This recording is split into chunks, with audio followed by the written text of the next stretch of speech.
enfants, comme on a envie de sortir nos petites jupettes, nos petites robettes, on a aussi envie de sortir nos petites chaussures de printemps. Il est temps de les mettre à l'air, libérer les pieds. Pour les libérer, moi je vous propose de les libérer en beauté avec une customisation de ballerine. Alors c'est entre le slipper et la ballerine. Hein. Donc vous trouvez cette paire pour 12,99 € dans une enseigne suédoise dont je ne dirai pas le nom mais que tout le monde connaît. Et vous avez aussi des espadrilles là-bas à 25 € à peu près, donc ça marche, tant que la chaussure est en tissu, ça marche. Hein. Donc moi j'ai customisé très simplement avec des paillettes, un pompon, une petite pampille et une fleur. Je vais vous montrer tout de suite comment on fait ça.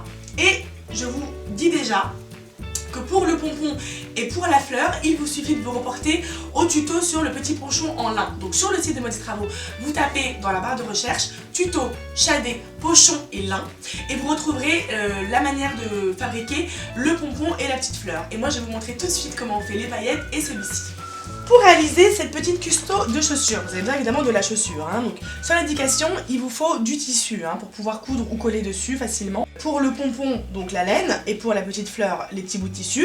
Je vous rappelle que pour ces deux petits éléments, reportez-vous au tuto pochon en lin. Vous avez besoin bien sûr de fils transparents pour coudre plutôt sur la chaussure la fleur, le pompon en laine et le pompon en cuir.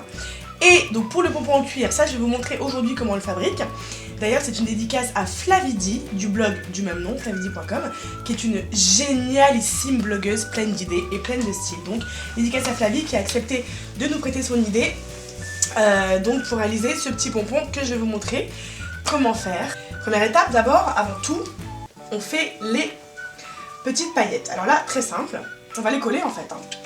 Donc moi je choisis des paillettes très très fines, hein, je trouve ça plus joli. Donc je me mets une bonne grosse goutte sur un petit bout de papier. Là je prends un pinceau plat, hein, qui va me permettre de délimiter à peu près nettement. Et je place là où j'ai envie.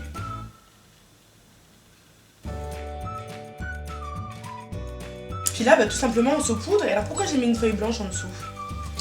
Pour ne pas mettre des paillettes partout dans la maison, parce que bien sûr que ça vole les paillettes, hein, ça y va. Ouh. Donc on fait ça sur une feuille blanche qu'ensuite on n'aura plus qu'à replier pour reverser tout le surplus à l'intérieur de la paillette.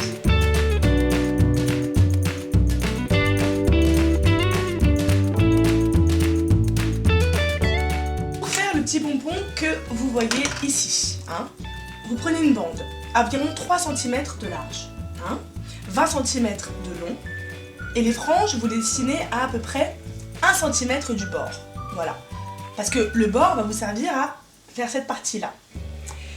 Vous découpez des franges régulières de la largeur que vous le souhaitez. Hein, donc nous, on a fait des franges d'à peu près demi centimètre là. Et vous n'oubliez pas de couper une petite bande que vous allez coller, plier en deux à l'intérieur du ruban pour ensuite avoir un petit fermoir. Et ensuite, tout ce qu'il vous reste à faire, comme nous l'a enseigné la chère Flavie, déposez une petite bande de colle sur le centimètre que vous avez laissé venir, justement, parce que c'était pour ça. Et vous n'avez plus qu'à enrouler la bande sur elle-même.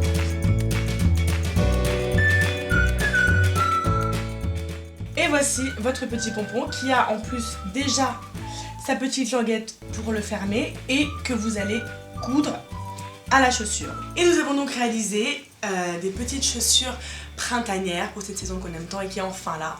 Voici votre petite ballerine customisée, donc avec un pompon et une fleur en tissu que vous retrouverez dans le tuto pochon en lin, hein, et un nouveau petit pompon en cuir, donc là c'est du simili, hein, grâce à la technique de Flavidi, hein, donc sur son site flavidi.com vous trouverez plein de bons conseils aussi, hein, et puis on a donc pailleté les rayures de cette chaussure.